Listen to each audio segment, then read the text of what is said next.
So just going back to the head coach kind of recruitment, if you can give a hypothetical. So if I am let's say I'm a technical director at a club or an owner of a club, and I come to you, we've just sacked our manager, or we're thinking about sacking the manager.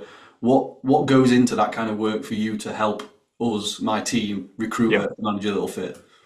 So yeah, I'm glad you said we're thinking about sacking the manager because that's the best time. Best time. The best time is to do it all the time. The second best time is when you're thinking about it, and Mm. then when most people approach is when they've already done it. So Yeah. what we tend to do is if it's in advance, what we tend to do is work with the club to say like, what do you want? Like everyone's got a different idea of what a director of football does. Everyone has a different idea of what they want from a head coach, and a lot of the time there's this idea of like, what's the culture of the club? So a really kind of a Barcelona type club who wants to play in a certain style of football. They've developed a reputation for playing. They obviously have a fairly defined vision of what their club is.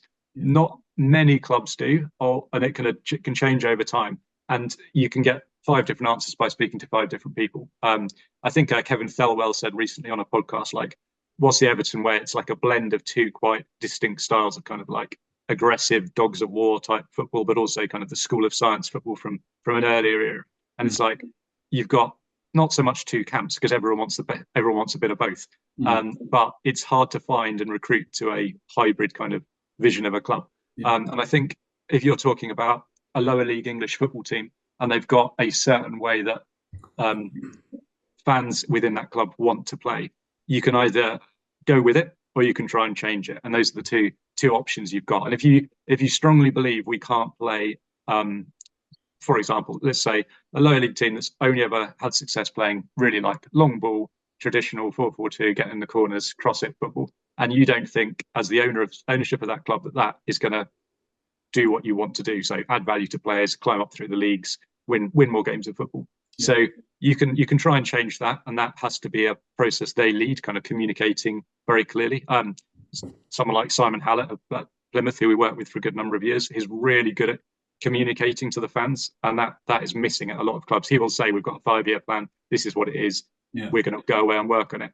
And part of that is a certain style of football and a certain way of developing players.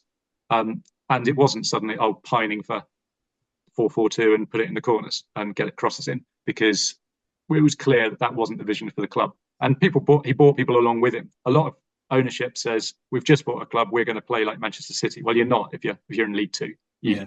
You can move towards it over several seasons, but it's very hard to play certain styles of football at certain levels. So it's always like speak with the clubs, find out what they want to do, find out how close they currently are to playing like they say they'll play. And that's where we use data. So we kind of codify their game model, which is just a posh way of saying we look at how they want to play, and then we look at the data that flags up for teams who play in that style. So, for example, a possession-based attacking team might have long pass sequences. It might have lots of passes going through central areas. It might have controlled entries to the final third.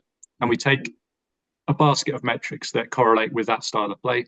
We then apply that across the whole of football. So got the whole of the Y Scout API with every single football team across the world, look at who the manager was, look at how they play, and look at how they played before and which managers have made a significant change. So a good example of that is someone like Marty Cifuentes at QPR. So take it out from Gareth Ainsworth, and the data very quickly went from one of the lowest possession teams to a well above average possession team in the course of a couple of months. So you're looking for managers who can move a team towards that style of play they want to play. You take into context budget, you take into context competition within that league, Yeah. and then you've basically got then a system that can kind of automatically flag people who either are or have managed in that style.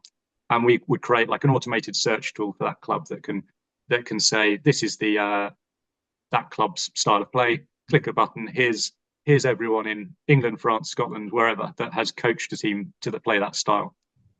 We then so the manager's still in post. When they decide to make a change, it's like we've already probably as a service reached out to quite a few of these guys and said, no job now, but let's just have a talk. If they're out of work, we can have a conversation like this. And we've done lots of those, and we've helped quite a lot of coaches into work just by like chatting to them before jobs come up. Yeah. And then if it's a contract that we have, then great. If it's not, I can still give them kind of counsel about whether I think it's a good match for them.